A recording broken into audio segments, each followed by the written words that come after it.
På en kold septemberdag i vor herres år 1991 blev et yderst mærkværdigt stykke arkæologi fundet oppe i grænselandet mellem Østrig og Italiens bjergtoppe.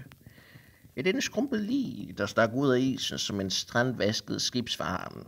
Hans legeme, dog forvrænget af epokernes skiften, var velkonserveret ret så spektakulært endda, at man ved hjælp af moderne videnskab kunne se over 5.000 år tilbage i tiden og spore hans sidste dage.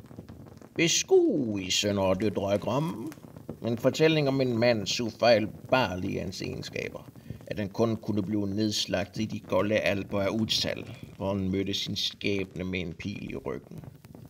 Jeg giver jer Utsi, the Icemans sidste tid.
Pas på!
Tak.